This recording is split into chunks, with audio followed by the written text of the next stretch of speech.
Sans tarder, on va prier. Éternel Dieu des armées, merci pour ta grâce. Merci pour tes bienfaits.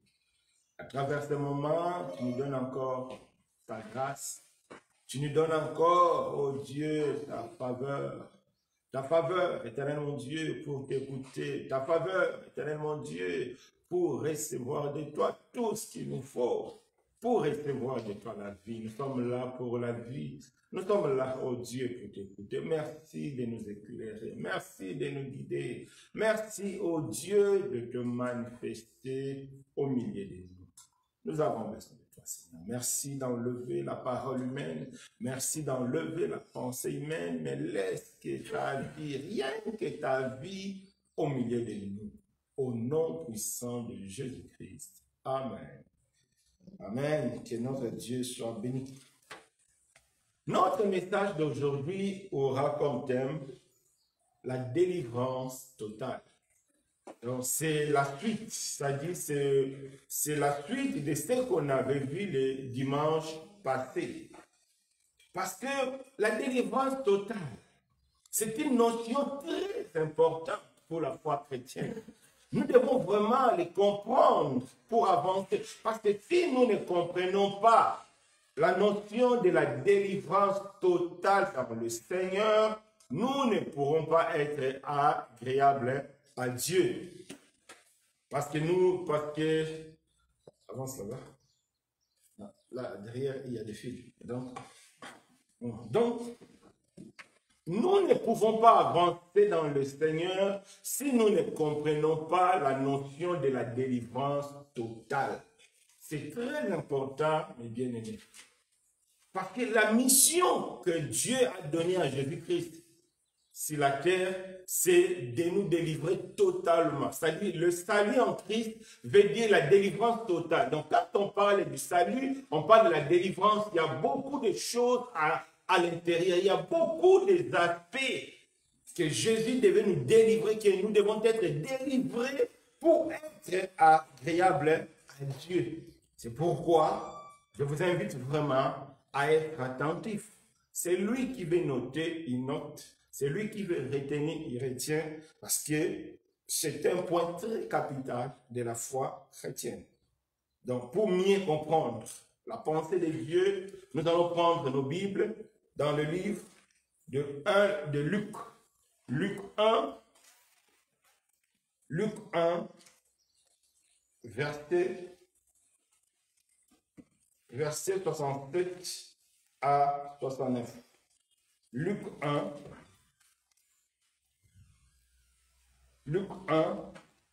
verset 69 verset 67 à 69. Donc, c'est là on va comprendre la pensée de Dieu. Si les frères peuvent nous dire, on peut retrouver, oui. Luc 1er, 66 à 69. J'ai lu au nom du Seigneur Jésus-Christ. Zacharie, son père fut rempli du Saint-Esprit et il prophétisa en ces mots. Béni soit le Seigneur, le Dieu d'Israël, de ce qu'il a visité et racheté son peuple, et nous a suscité un puissant sauveur dans la maison de David, son serviteur. 68. C'est à 79, pardon. À 79. Voilà. Et nous a suscité un puissant sauveur dans la maison de David, son serviteur, comme il avait annoncé par la bouche de saints prophètes de temps anciens, un sauveur qui nous délivre de nos ennemis et de la main de tous ceux qui nous haïssent. C'est ainsi qu'il manifeste sa miséricorde envers nos pères et se souvient de sa sainte alliance, selon le serment par lequel il avait juré à Abraham notre père, de nous permettre, après que nous serions délivrés de la main de nos ennemis, de le servir sans crainte, en marchant devant lui dans la sainteté et dans la justice tout le jour de notre vie. Et toi, petit enfant, tu seras appelé prophète du Très-Haut, car tu marcheras devant la face du Seigneur pour préparer ses voies, afin de donner à son peuple la connaissance du salut, par le pardon de ses péchés, grâce aux entrailles de la miséricorde de notre Dieu, en vertu de laquelle le soleil levant nous a visités d'en haut. Amen. Ici, je ne sais pas si vous avez suivi avec moi, ici c'est la prophétie, Zacharie, le père de Jean-Baptiste, qui était rempli du Saint-Esprit. Un moment, Dieu l'avait rendu muet. Mais quand le temps était accompli, Dieu a redonné encore la parole à Zacharie. Et la Bible dit, Zacharie, le père de Jean-Baptiste, rempli du Saint-Esprit, il a prophétisé tout ce que le frère a lu. Mais qu'est-ce qu'on peut retenir? Dans ce texte, il y a beaucoup d'éléments qui vont nous aider à comprendre la notion de la délivrance totale. Zacharie a dit, Dieu a visité son peuple. Dieu a racheté son peuple. Dieu nous a suscité un puissant sauveur. Dieu a délivré son peuple de ses ennemis. Et que cette délivrance va nous permettre, va permettre au peuple de Dieu de marcher dans la sanctification et dans la justice chaque jour. Zacharie parle encore de la connaissance du salut et de la connaissance qui nous éclaire. Ce sont des éléments importants qui vont nous aider à comprendre le salut. Donc, la connaissance du salut. Ce qui nous fait défaut aujourd'hui dans la foi chrétienne, c'est la connaissance. Les gens qui se disent chrétiens n'aiment pas lire. Les gens ne veulent pas faire de recherche. Les gens ne veulent pas sonder les Écritures. Or, sans les Écritures, sans un cœur disposé, c'est impossible que le miracle se produise dans notre vie. C'est impossible. Pour que le miracle de la croix, pour que l'œuvre de la croix puisse avoir effet dans notre vie, nous avons besoin de recevoir la parole de Dieu et nous avons besoin d'avoir un cœur disposé. Un cœur disposé plus la parole de Dieu, ensemble va créer un miracle. Ensemble va créer la foi et par cette foi, le Seigneur Jésus va nous transformer. Donc c'est important. C'est pourquoi Zacharie a parlé de la connaissance du salut. Et Zacharie a parlé, c'est-à-dire de la délivrance qui nous éclaire dans les ténèbres. Éclairer, c'est aussi la connaissance. Donc, celui qui a la connaissance, il est éclairé. Donc, c'est important, mes bien-aimés dans le Seigneur. J'insiste beaucoup sur cet aspect, la connaissance.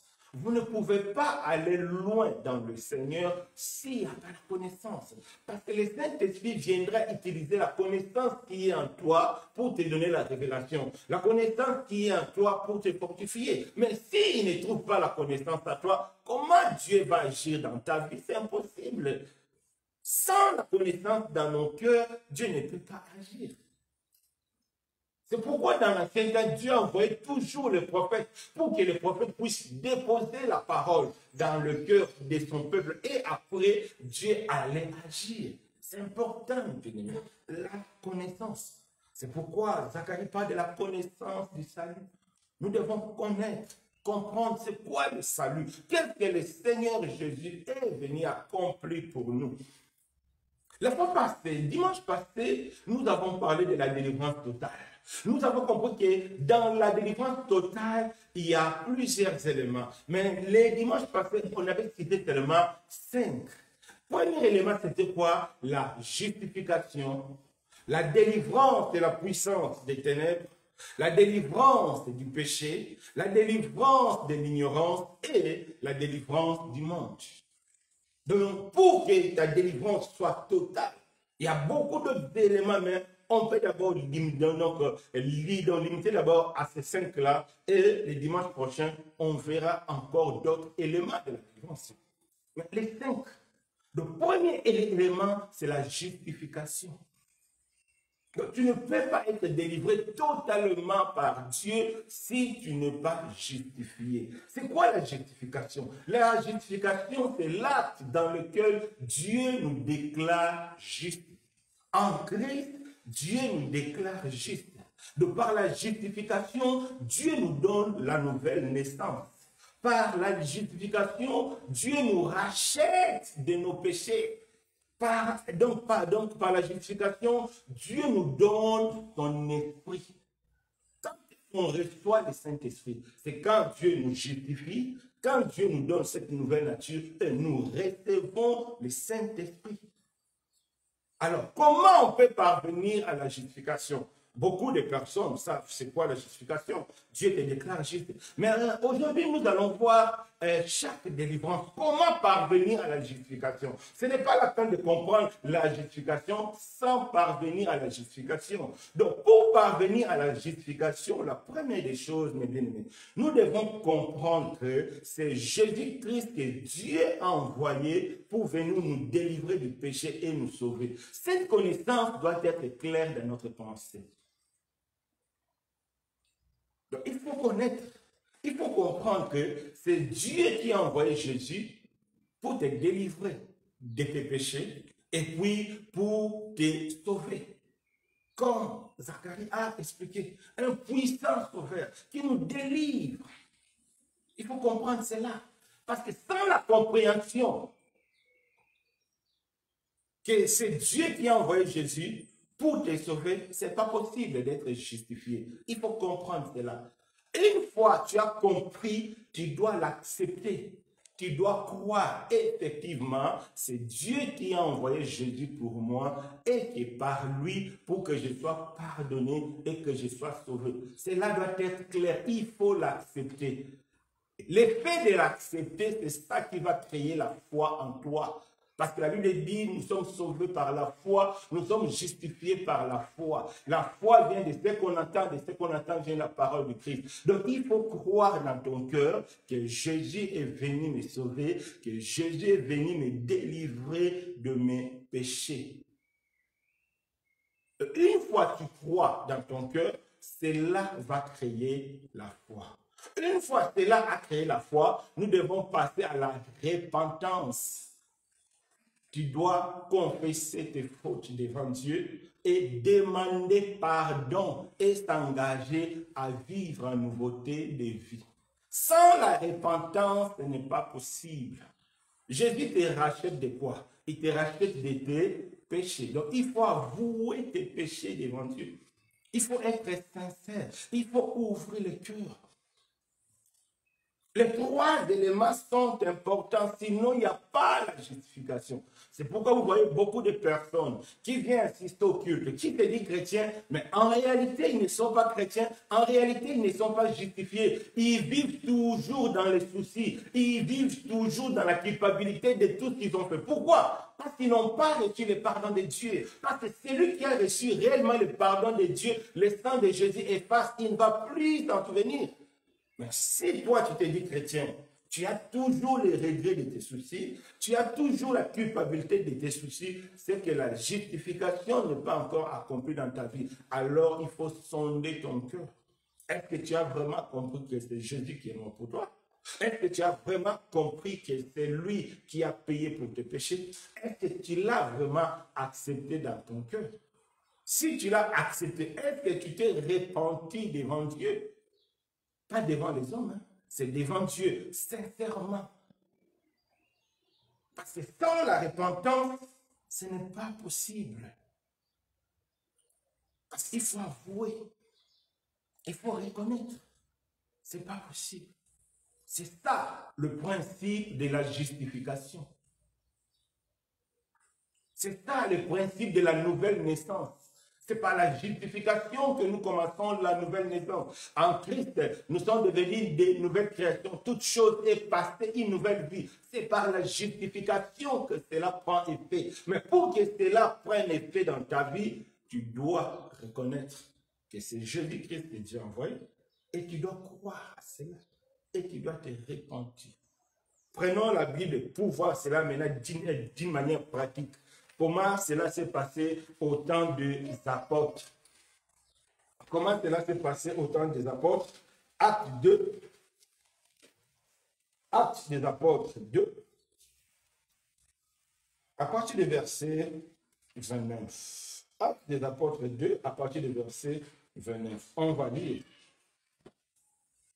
Ici, quand les apôtres étaient remplis du Saint-Esprit et ils commençaient à parler à d'autres langues, les gens étaient réunis. Quand les gens étaient réunis, maintenant, Pierre a pris la parole, alors Pierre commençait maintenant à prêcher. Écoutons à partir du verset 29. Hommes, frères, ça c'est Pierre maintenant qui parle, qu'il me soit permis de vous dire librement au sujet du patriarche David, qu'il est mort, qu'il a été enseveli, que son sépulcre existe encore aujourd'hui parmi nous. Comme il était prophète, et qu'il savait que Dieu lui avait promis avec serment de faire asseoir un de ses descendants sur le trône. C'est la résurrection du Christ qu'il a prévu et annoncé en disant qu'il ne sera pas abandonné dans le séjour des morts et que sa chair ne verrait pas la corruption. C'est ce Jésus que Dieu a ressuscité, nous en sommes témoins. Élevé à la droite de Dieu, il a reçu du Père le Saint-Esprit qui avait été promis. Il a répandu comme vous le voyez et entendez. Car David n'est point monté au ciel, mais il dit lui-même, le Seigneur a dit à mon Seigneur, assieds-toi à ma droite, jusqu'à ce que je fasse de tes ennemis ton marchepied. Que toute la maison d'Israël sache donc avec certitude que Dieu a fait Seigneur et Christ, c'est Jésus que vous avez crucifié.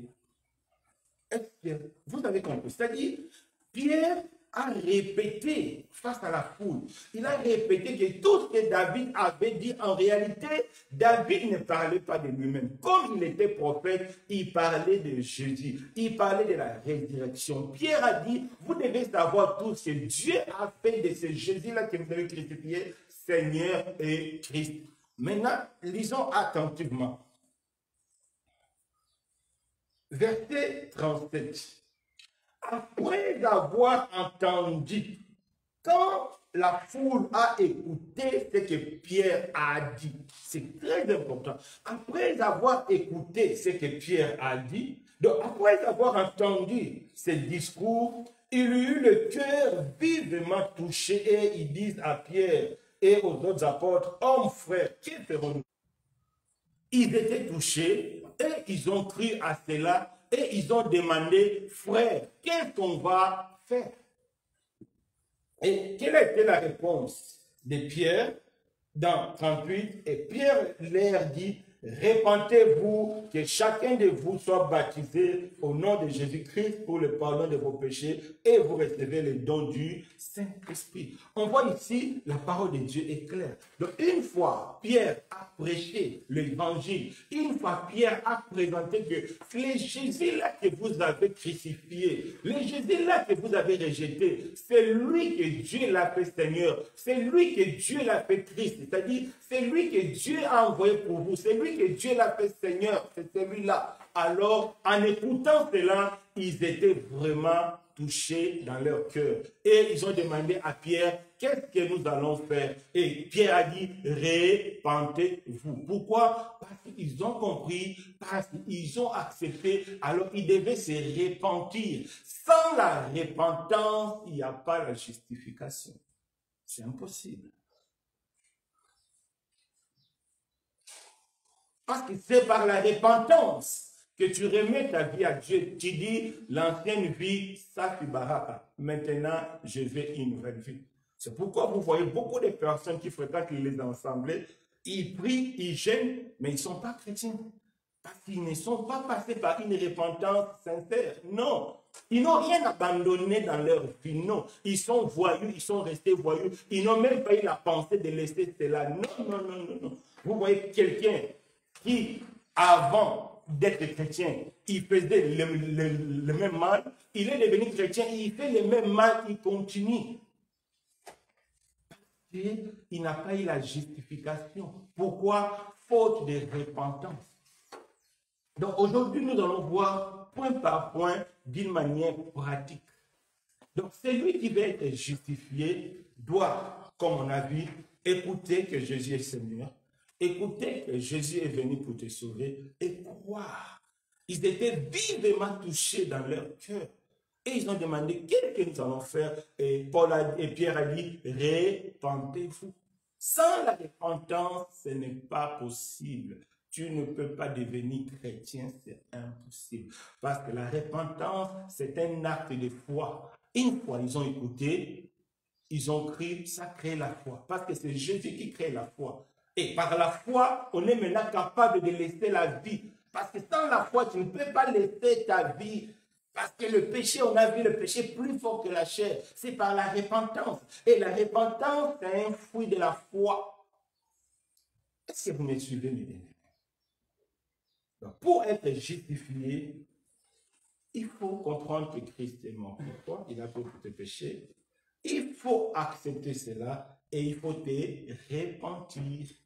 Les trois éléments sont nécessaires pour être justifié. Sinon, il n'y a pas de justification. C'est quoi la repentance? C'est reconnaître devant Dieu d'un cœur sincère, avouer ta vie de désordre, ta vie cachée et dire au Seigneur, je ne veux plus maintenant, je laisse ma vie être conduite par Jésus. Si cela est sincère, Dieu va te justifier, Dieu va te déclarer juste, Dieu va te donner son Esprit Saint et Dieu va te donner la nouvelle nature. Tu es né de nouveau. C'est pourquoi la Bible dit dans Romains 1 et 5:1, nous sommes justifiés par notre foi en Christ. C'est un acte de foi. C'est très important. Et une fois tu t'es repenti, que Dieu t'a justifié, automatiquement on passe à la deuxième étape. Ce sont des choses qui se passent simultanément. Et une fois tu t'es repenti, une fois tu as tout avoué, Dieu te délivre de la puissance des ténèbres. C'est-à-dire, le diable n'aura plus le pouvoir sur toi. Le diable n'aura plus l'autorité sur toi. C'est fini. Dieu te délivre. Fini. C'est-à-dire, tu es devenu chrétien, né de nouveau. Le puissant des ténèbres ne peut plus rien contre toi. Donc, c'est important. Maintenant, la question qui se pose, comment faire pour jouir de la délivrance contre Satan? Bien que Christ nous a délivrés, mais nous voyons encore des chrétiens qui pleurent encore. Aujourd'hui, nous voyons toutes sortes de prières. Retour à l'expéditeur, prière pour aller chercher tes enfants dans le monde du ténèbre, prière, on envoie toutes sortes de prières. Et pourtant, la Bible dit, nous sommes justifiés par la foi. Et pourtant, la Bible dit que Dieu nous a délivrés de la puissance des ténèbres. C'est clair, on peut lire nos Bibles. Colossiens 1, verset 12. La Bible dit, Dieu nous a délivrés de la puissance des ténèbres. Mais pourquoi jusqu'à présent, les diables a toujours nos enfants, les diables a notre voyage, les diables a tout ce que nous possédons? Pourquoi? C'est qu'il y a un souci.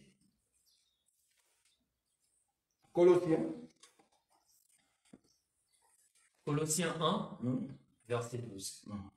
Rendez grâce au Père qui vous a rendu capable d'avoir part à l'héritage de saints dans la lumière.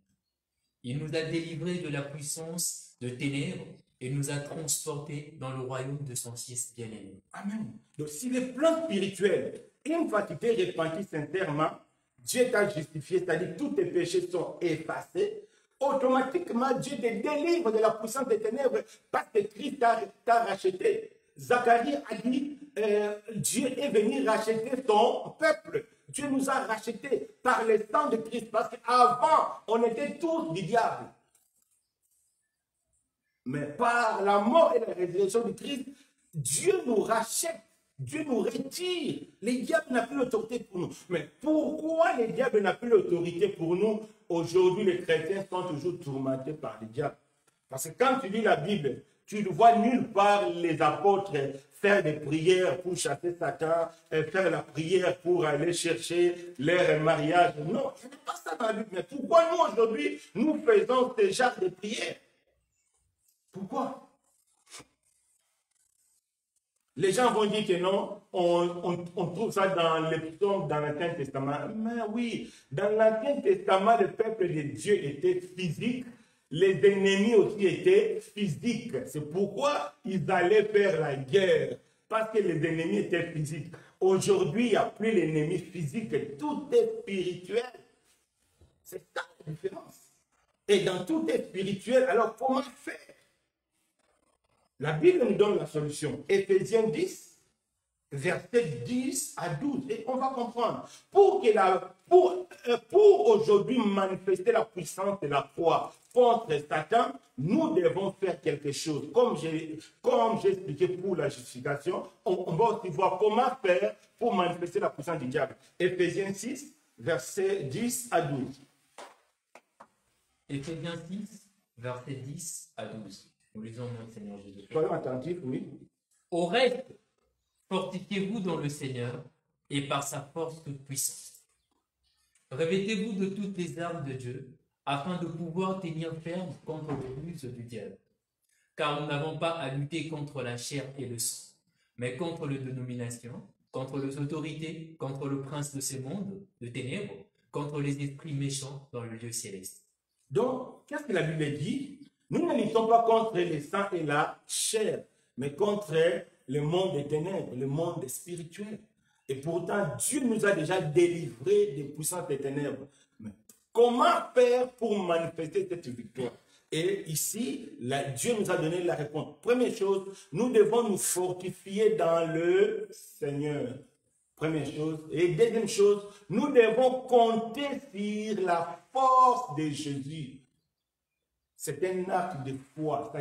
Ce sont des dispositions intérieures. Ça n'a rien de physique. C'est dans ton intérieur. Donc tu comptes sur le Seigneur. Dans ton intérieur, tu comptes sur sa force. Et la Bible dit, une fois tu comptes sur la force de Dieu, maintenant tu vas prendre les armes spirituelles. Donc, en réalité, c'est notre position dans le Seigneur qui nous donne la victoire contre Satan. C'est très important. Pourquoi aujourd'hui beaucoup de personnes n'ont pas la victoire contre Satan? Parce qu'ils n'ont pas de position dans le Seigneur. Ils ne peuvent pas utiliser les armes de Dieu parce qu'ils vivent dans le péché, ils vivent dans la compromission. Non. Parce que les armes que Dieu nous donne, c'est pour nous permettre de marcher dans la sanctification. Et cela accomplit ce que Zacharie a dit. Pourquoi la délivrance? Pour nous permettre de marcher dans la sanctification et dans la justice. Nous devons compter sur le Seigneur. C'est une démarche de foi. C'est important. Nous devons compter sur la force du Seigneur. Ce sont des dispositions intérieures. Ne pense pas imaginer, non, je crois, c'est tout. La Bible dit, le juste vivra par la foi. Je crois que c'est toi qui es ma force. Je crois. Et je prends autorité au nom de Jésus. Quand on chasse les démons, on ne fait pas des exercices, non.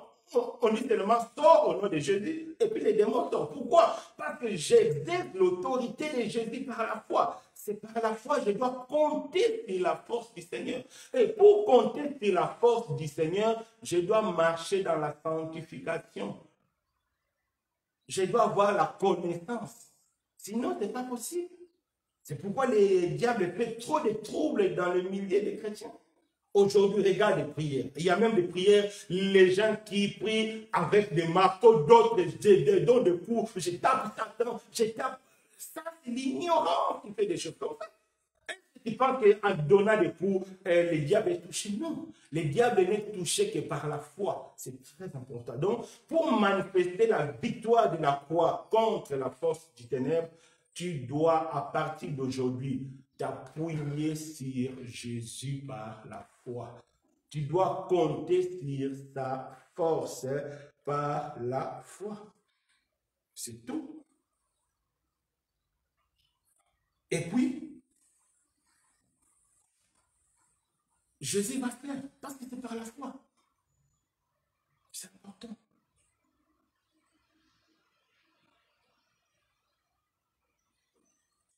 Et on aura la victoire. Et rien ne va nous déranger. Et la prière et les jeûnes vont fortifier encore notre foi. Ce n'est pas la prière et le jeûne qui chassent Satan, non. C'est notre foi. Foi égale laisser Jésus prendre l'autorité. C'est Jésus qui chasse Satan. Jésus ne peut agir à nous que par la foi. Rien que par la foi. C'est très important, mes bien-aimés dans le Seigneur. Un jour, j'ai écouté un témoignage. Une sœur qui a demandé une prière. Pourquoi? Parce que elle est partie prendre le mari de quelqu'un et la femme, la propriétaire du mari, a fait le fétiche et la sœur était envoûtée. Et la sœur a demandé la prière. C'est bien de demander la prière. Mais tant que la sœur là n'est pas passée par la repentance, par le renoncement de cet acte-là, elle n'aura pas de délivrance.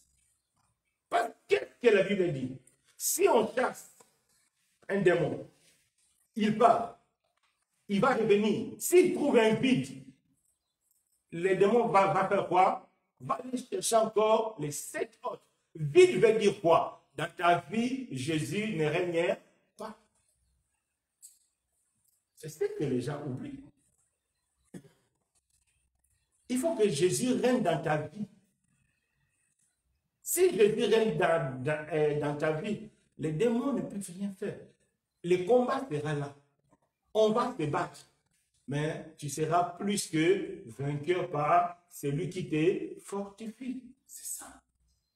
Donc c'est Jésus au centre de notre vie. Là, nous sommes victorieux. Allez regarder dans la Bible. Est-ce que vous avez déjà vu un jour les apôtres sont inquiets à cause du diable, que le travail ne marche plus, que nos affaires ne marchent plus à cause du diable? Non. Pourquoi ils ne sont pas inquiets? Parce qu'ils marchaient dans la victoire totale. Cette victoire, c'est par la foi, par la confiance qui place en Jésus. C'est comme ça qu'on manifeste la puissance contre le diable. C'est par la foi, en comptant sur la force de Jésus. C'est des sentiments intérieurs par la foi. C'est tout. Des dispositions intérieures. C'est fini. Tu ne vas pas sauter, tu ne vas pas crier, mais en silence, je crois. Au nom de Jésus, sors. Il va partir. C'est tout. Les gens qui ont déjà fait des délivrances sincères, ils ont vécu ça. Par exemple, moi, j'ai vécu ça. Au nom de Jésus, sors. Toi-même, tu es étonné, sors. Tu vois, la personne commence à sauter, à dire des choses. Là, tu as compris que la puissance de la croix se manifeste. Pourquoi? Parce que nous avons placé la foi en Jésus. Et nous comptons sur sa puissance. C'est comme ça. Donc, à partir d'aujourd'hui, c'est comme ça qu'il devait manifester. Compter sur Jésus, compter sur sa puissance. Troisième délivrance, c'est la délivrance du péché. Par la foi, Dieu nous a justifiés. Par la foi, Dieu nous a délivrés de la puissance des ténèbres. Et par la foi aussi, Dieu nous délivre de la puissance du péché. Mais on peut se demander, mais pourquoi il y a des personnes qui sont des chrétiens, qui parlent même en langue, qui montrent qu'ils sont vraiment nés de nouveau, mais ils vivent encore dans le péché? Pourquoi? C'est un peu contradictoire. Tu es justifié, tu es délivré de la puissance des ténèbres, mais tu vis encore dans le péché. Dans notre milieu, souvent on voit des frères qui vivent, ou bien des sœurs qui vivent en concubinage, des gens qui vivent dans la fornication, qui vivent vraiment dans le mensonge, qui vivent vraiment dans la faute. Mais ils prient, ils chantent, d'autres parlent en langue. Comment expliquer cela? Prenons nos Bibles, on va comprendre. Acte 8. Acte 8. Prenons nos Bibles. Acte 8.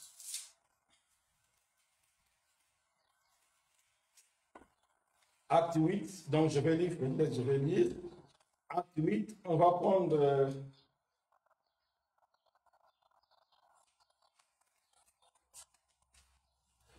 à partir du verset 23, c'est-à-dire, donc, acte 8, nous connaissons le contexte, c'est-à-dire, l'évangéliste de Philippe est parti évangéliser. Il y a eu des gens qui se sont convertis. Parmi des personnes, il y a eu un certain Simon. La Bible dit, il a cru et puis il a été baptisé. Mais quand Pierre et les autres ont appris que là où Philippe était parti, les gens ont donné leur vie dans le Seigneur, Paul et l'autre, et Pierre, ils sont venus là-bas pour accompagner l'œuvre, imposer le main pour que les gens manifestent les dons du Saint-Esprit. Maintenant, en venant là-bas, Simon a vu que quand les apôtres priaient, ils imposaient les mains, les gens manifestaient, c'est-à-dire le Saint-Esprit. Alors, il est parti chez Pierre. Il a voulu donner l'argent pour que Pierre lui donne la puissance. Donc, il a voulu acheter la puissance de Dieu avec l'argent. Écoutons ce que Pierre dit de lui. Car je vois que tu es dans un fiole amer, dans les liens de l'iniquité. Bien qu'il a cru, bien qu'il ait été baptisé, mais Pierre dit il est encore dans les liens du péché. C'est pourquoi nous voyons des personnes qui se disent chrétiens, mais qui vivent encore dans le péché, dans le concubinage, tout ça. C'est une réalité spirituelle. Ça n'a rien à voir avec la jeunesse. Ça n'a rien à voir avec notre état. Non, c'est une réalité spirituelle. Donc, ils sont encore liés par les liens de l'iniquité. Comme ici, on voit un cas biblique. Prêché par Philippe, la Bible dit il a cru. Hein. La Bible dit il a été baptisé, mais il y avait encore la convoitise dans son cœur. On va prendre le cas d'Ananias et Saphir. Ils étaient parmi les premiers disciples. Mais ils avaient la cupidité. Dans leur cœur, ils ont retenu l'argent. Et Dieu les a frappés. On peut bien se demander, mais comment de personnes qui sont parmi les premiers disciples, comment de personnes qui manifestent les dons du Saint-Esprit, mais ils sont encore liés dans le péché, ils sont encore liés dans le monde. Tout simplement parce qu'il y a les liens du péché. Bien que Christ a détruit la nature du péché, mais dans leur vie, la nature du péché est encore active. C'est ça. Prenons maintenant nos Bibles pour comprendre les principes et nous allons voir l'application. Romains 6, verset 6. Romains 6, verset 6. La Bible nous dit, sachant que notre vieille nature et notre vieil homme a été crucifié avec lui, afin que le corps du péché soit détruit pour que nous ne soyons plus esclaves du péché. C'est-à-dire, quand Christ est mort, il est mort aussi pour détruire notre vieil homme. Il est mort pour détruire la nature du péché. Pourquoi? Pour que nous ne soyons plus esclaves du péché. Mais quand aujourd'hui les chrétiens sont esclaves du péché, quand aujourd'hui nous voyons les chrétiens alcooliques, les chrétiens fumeurs, les chrétiens stoulards, les chrétiens qui vivent dans la fornication, nous comprenons qu'ils sont liés. Il y a les liens. Les liens n'est pas encore brisés. Pourquoi les liens n'est pas encore brisés?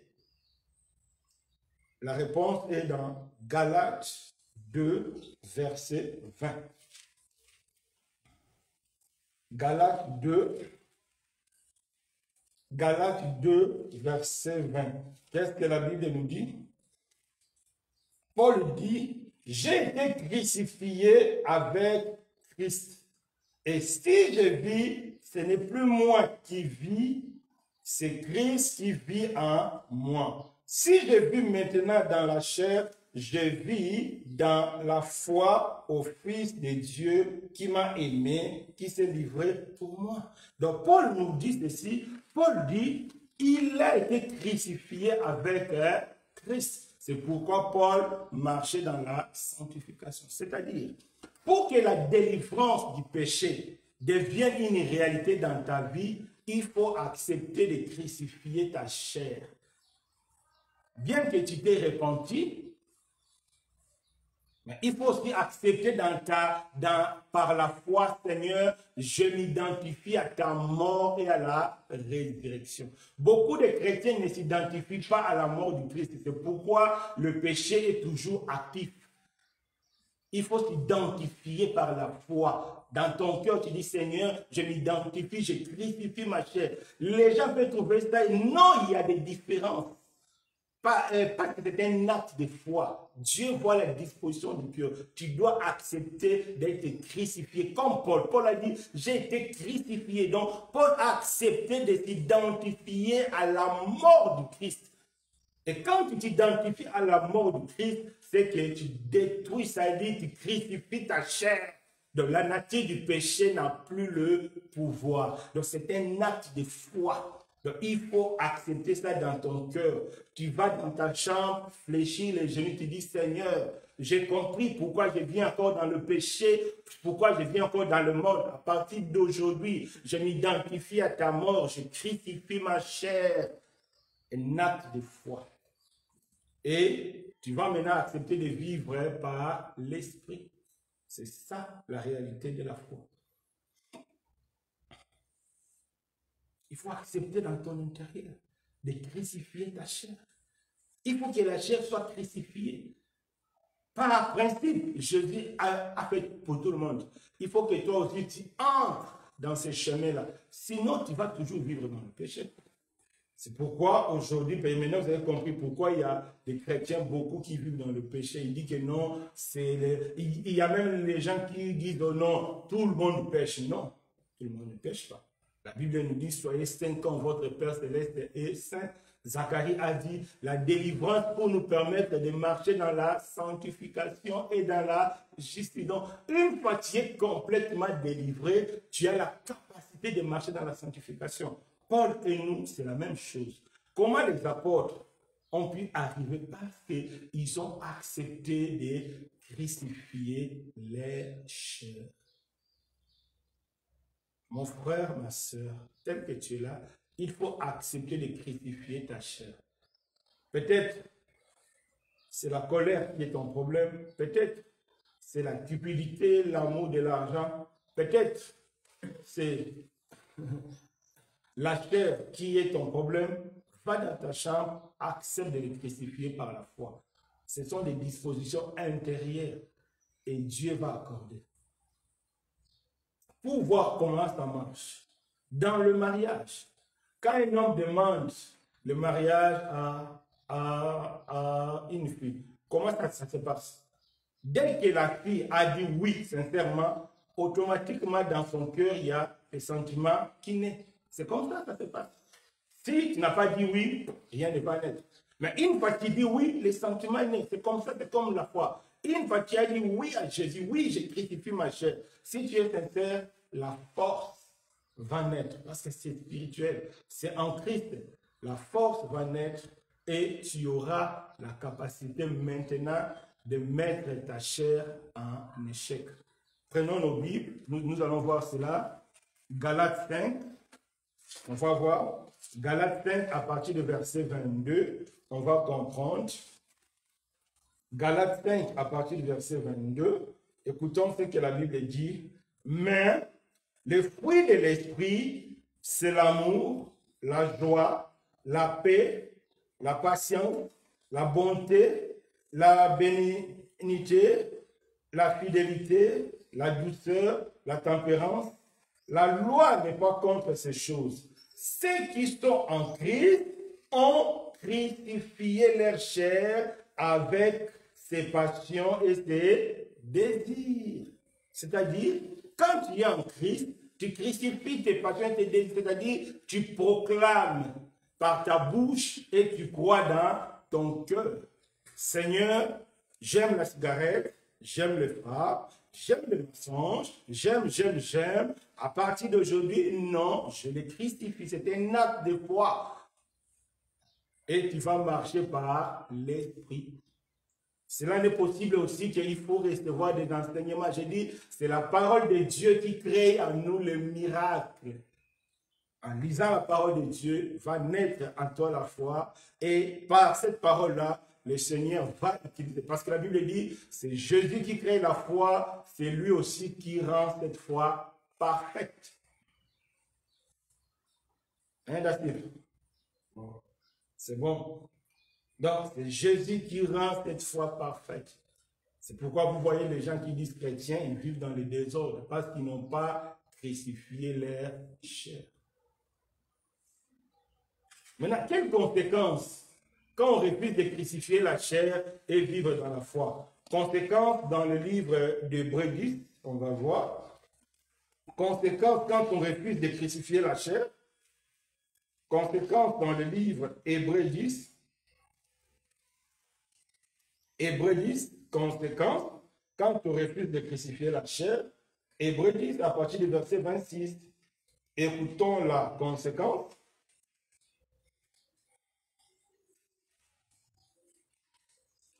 Car si nous péchons, donc c'est conditionnel.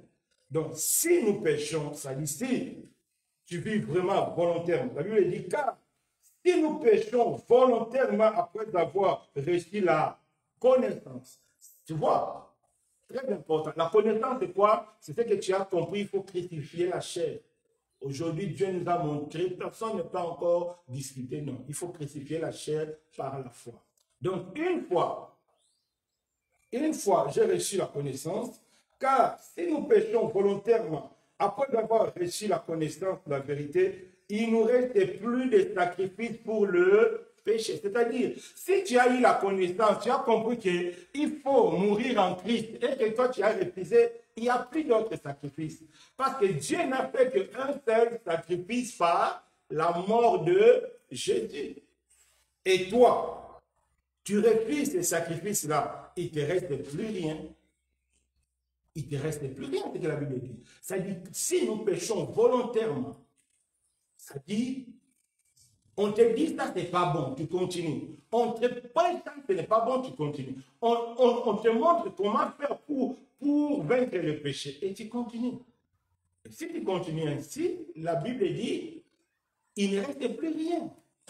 Parce qu'il n'y a qu'un seul sacrifice, le sacrifice de la croix. Et toi, tu refuses pour neutraliser ta chair, il n'y a plus rien. C'est l'enfer qui t'attend. La Bible dit, il n'y a plus rien, il te reste qu'un terrible jugement. Continuez jusqu'à la fin, vous allez comprendre. Il n'y a plus rien, c'est le jugement qui te reste. Donc, pour toi, la délivrance est partielle. Donc, tu as foulé l'œuvre de la croix. Donc, tu as minimisé, tu as insulté l'œuvre de la croix. Parce que tu as refusé d'aller jusqu'au bout.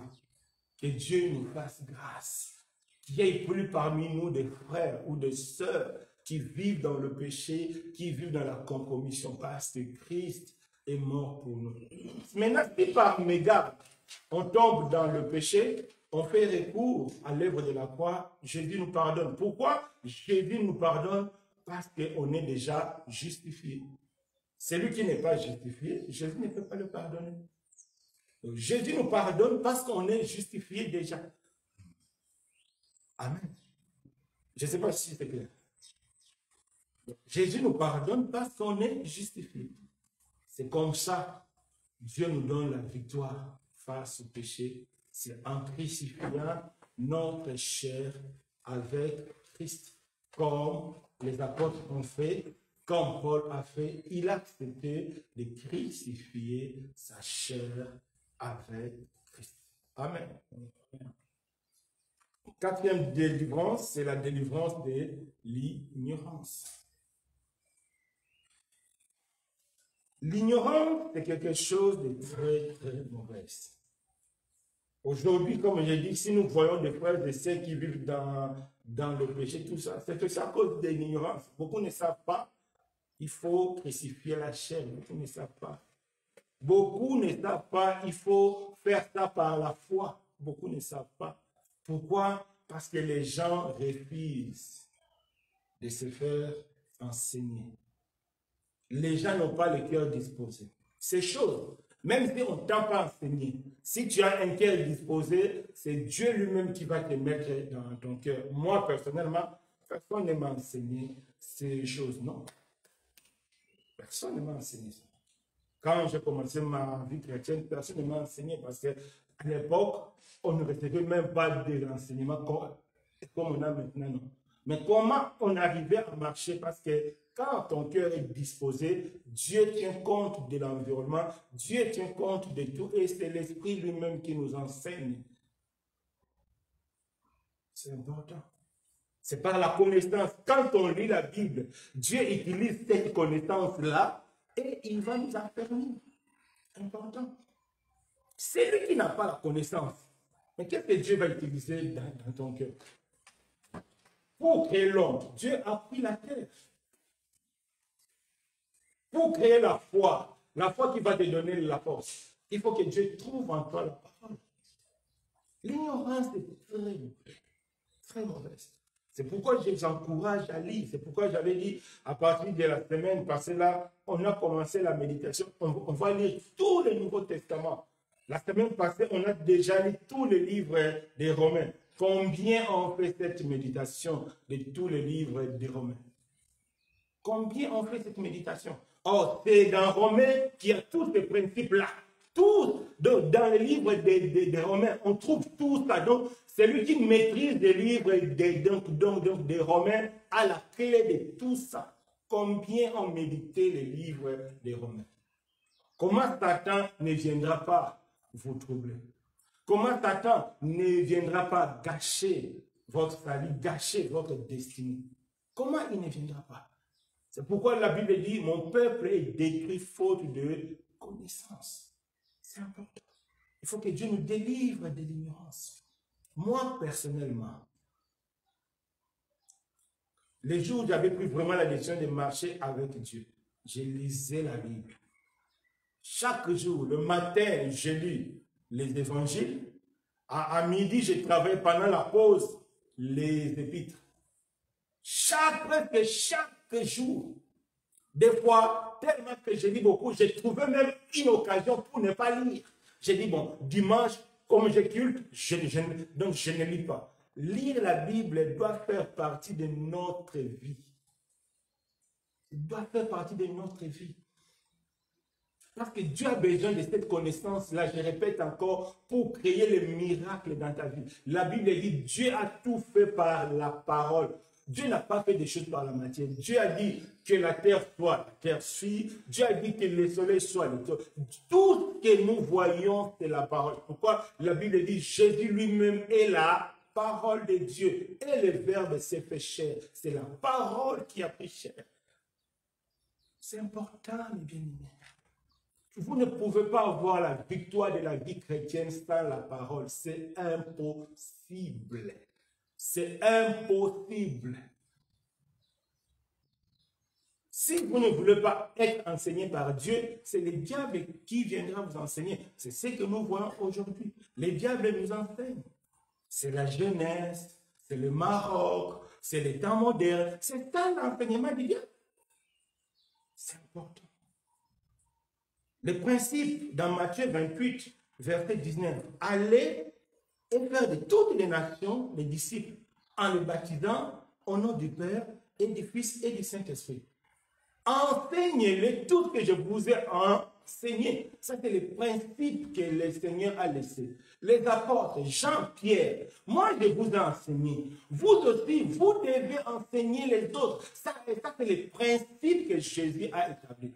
C'est comme on a vu donc pour vaincre le péché. Il y a un principe. Christ est mort pour détruire la chair. Donc toi, tu dois t'identifier à ça pour que ta chair soit détruite. Sinon, ce n'est pas possible.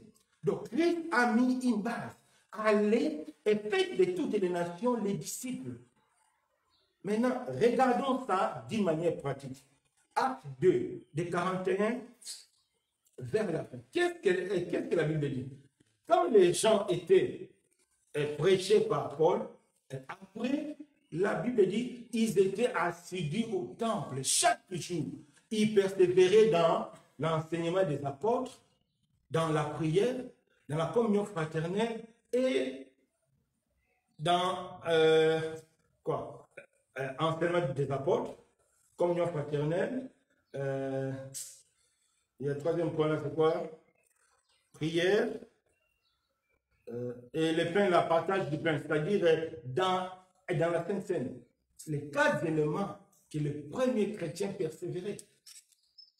Donc, ils étaient chaque jour au temple pour être enseignés. Les gens ne veulent pas prier, ne veulent pas faire le culte. Les gens ne veulent pas lire la Bible. Et vous voulez aller au ciel? Non, je demande. Vous voulez aller au ciel? C'est comme quelqu'un qui ne veut pas travailler, il rêve d'être un milliardaire qui va balayer la route. Soyons sérieux envers nous-mêmes.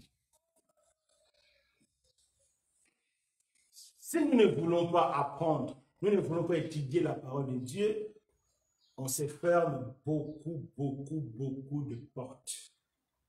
Parce que nous allons vivre d'une manière charnelle. C'est important. C'est pourquoi le Seigneur lui-même a passé 3 ans en enseignant les disciples à lire les évangiles. Même quand il prêchait en masse, il prenait les disciples à côté pour les expliquer encore la profondeur. C'est pourquoi il a dit, vous aussi, c'est votre tour, allez enseigner, mes bien-aimés. Ne fouillons plus le culte. Méditons la parole de Dieu, sinon nous allons regretter.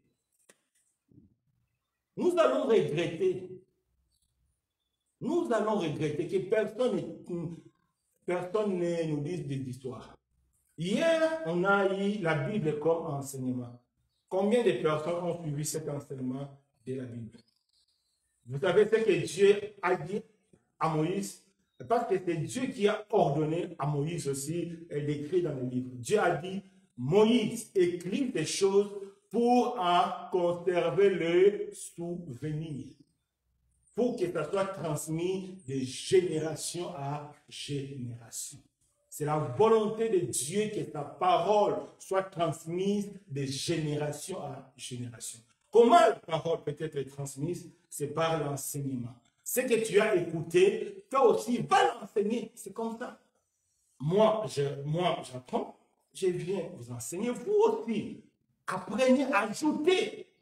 Et puis vous allez enseigner aux autres. Les autres vont enseigner. C'est comme ça la multiplication dans l'œuvre du Seigneur. Si l'évangile nous est parvenu, c'est parce que nos anciens ont fait cela. Sinon, ça va s'arrêter. Vous voyez, les villes que la Bible parle, les Corinthe, les Éphèse, ces villes-là, ce sont des villes qui existent réellement. Mais aujourd'hui, si vous allez là-bas, c'est devenu des villes musulmanes, des villes comme ça. Pourquoi? Parce qu'il y a une cassure. Parce qu'il y a une cassure. Il n'y a plus d'enseignement. C'est pas devenu des villes musulmanes orthodoxes. Pourquoi? Parce qu'il n'y a plus d'enseignement. Il n'y a plus d'enseignement. Quand il n'y a plus l'enseignement, c'est le diable qui va entrer, que personne ne te trompe. C'est le diable qui va entrer. C'est pourquoi Dieu nous délivre de l'ignorance. Qu'est-ce que Zacharie a dit? La délivrance qui nous donne la connaissance du salut. La connaissance est très importante. Que Dieu nous fasse grâce.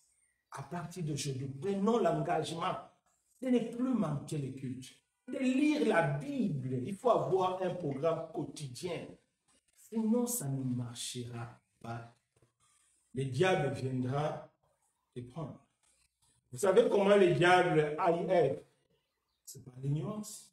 Il a joué un peu. Dieu a dit, hein, si tu manges, tu seras comme Dieu. Ève avait oublié qu'elle était déjà comme Dieu.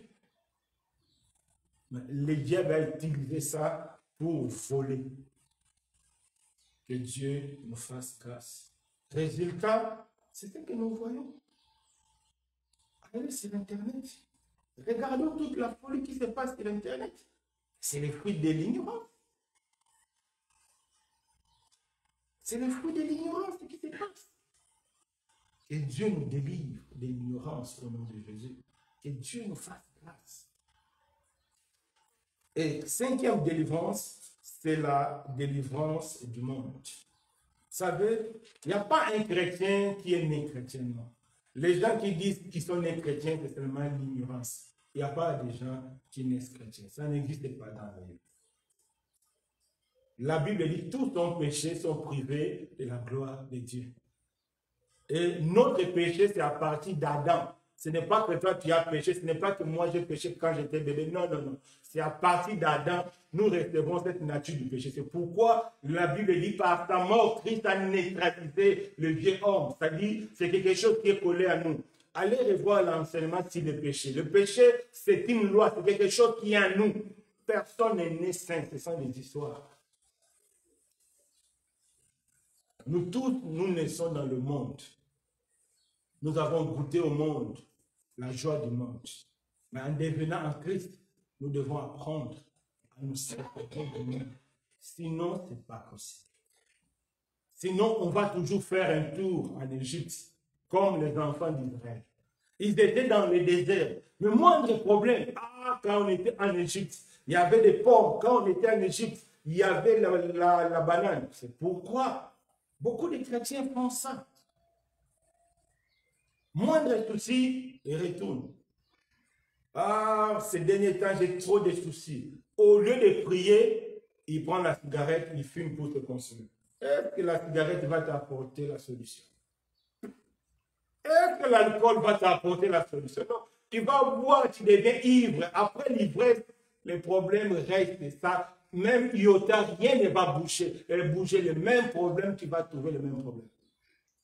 Tu vas chercher les prostituées, le problème n'a pas changé. Après, tu vas retrouver le même problème. Mais tes genoux, la prière peut changer. La foi en Christ peut changer. Oui, Jésus peut changer. Parce que Jésus a la capacité de changer. Parce que Jésus a le pouvoir sur toutes choses. La Bible dit tout pouvoir lui est donné. Tout pouvoir, c'est toute chose sur la terre, c'est toute circonstance. Quand on a lu le livre de Daniel, Dieu nous a fait comprendre. Il contrôle toute situation et toute circonstance.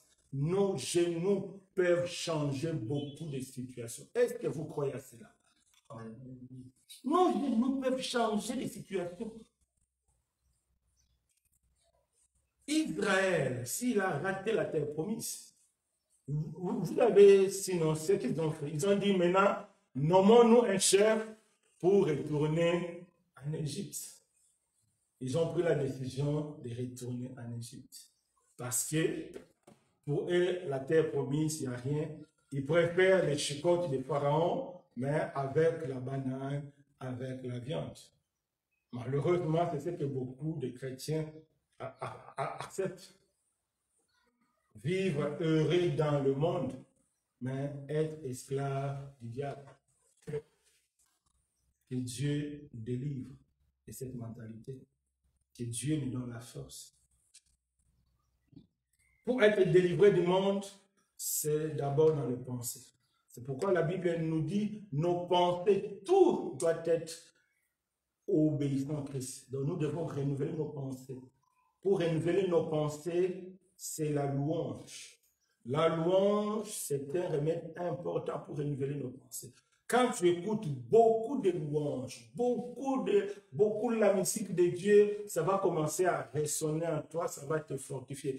La louange n'est que la parole de Dieu chantée. Donc, aura le même effet que la méditation, parce que c'est la même chose, c'est tellement chanté. C'est très important. Le renouvellement de nos pensées par les louanges, le renouvellement de nos pensées par la méditation de la parole. C'est important. Deuxième chose, nous devons aussi apprendre à quitter certains milieux. C'est pourquoi quand on voit dans Actes 2, les chrétiens, ils étaient toujours ensemble. Que personne ne se trompe.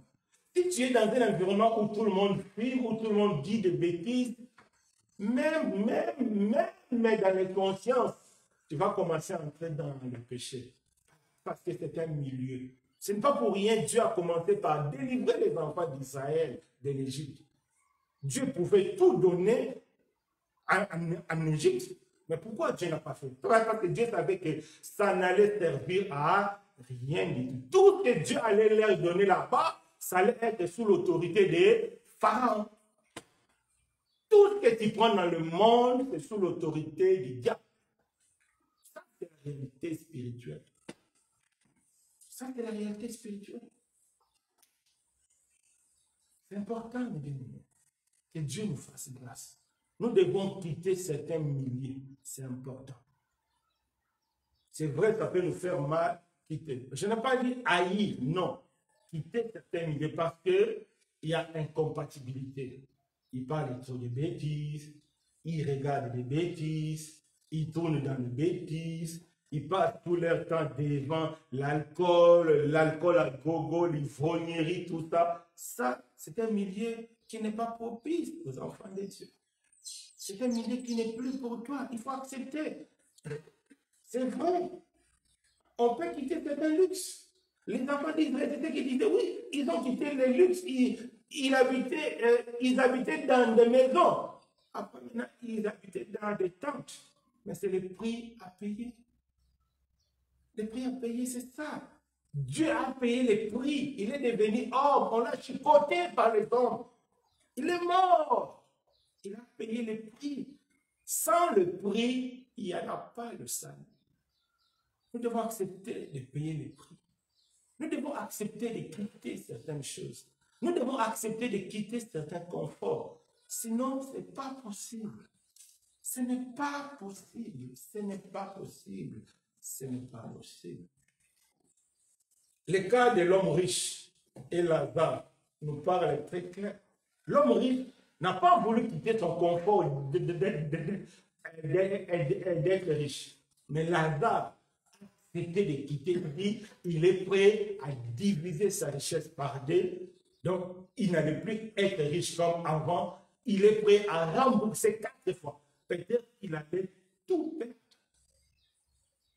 Mais il a gagné. Il est devenu enfant de Dieu, descendant d'Abraham. Le salut est plus grand que tout ça. Dans ce monde, tout est passager, tout est provisoire. C'est le salut qui est éternel. C'est pourquoi Jésus est venu nous délivrer de ce monde-là pour recevoir un monde à nous, là où nous serons libres éternellement devant Dieu.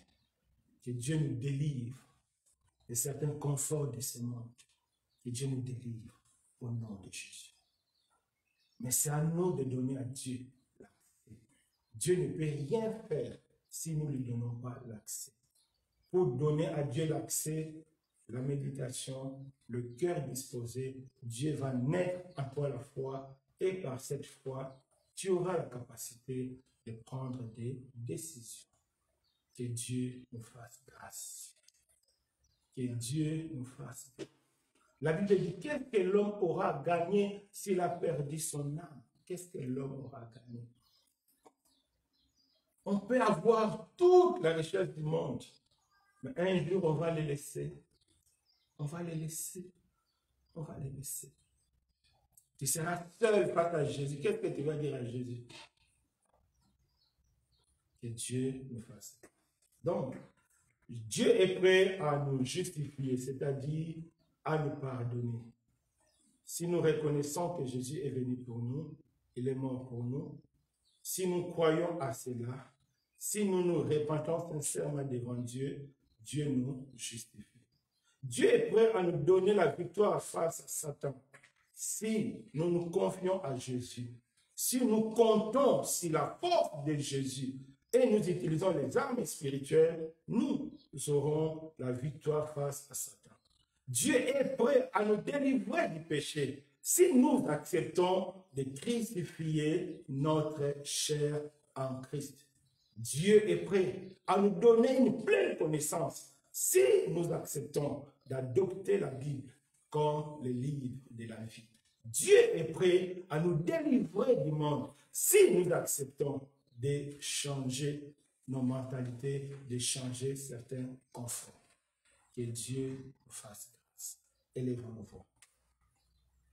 Éternel Dieu, merci pour ta grâce à travers ce moment, oh Dieu. Tu nous as parlé, tu nous as montré. Des fois, nous prions, mais nous sommes encore esclaves de ceci et cela. Tu nous as montré que c'était de notre faute parce qu'on s'est arrêté en cours de route. On devait aller plus loin à crucifier notre chair, à crucifier nos passions, à crucifier nos désirs. Aujourd'hui, fais-nous grâce, au Dieu, à tout crucifier. Aujourd'hui, fais-nous grâce, au Dieu, en comptant que sur toi, rien que sur toi. Merci de te manifester. Délivre-nous, notre Dieu. Délivre-nous, notre roi. Fais-nous grâce. Sois béni, Seigneur, au nom de Jésus-Christ. Amen. Donc, pour les gens qui sont en ligne, on se verra mardi pour l'étude biblique, jeudi pour l'intercession, samedi pour le partage biblique et dimanche pour la prière. Donc, nous vous saluons. Je vois Marie là-bas en Côte d'Ivoire. Salut Marie. Et Dieu te bénisse. Amen. Si on continue.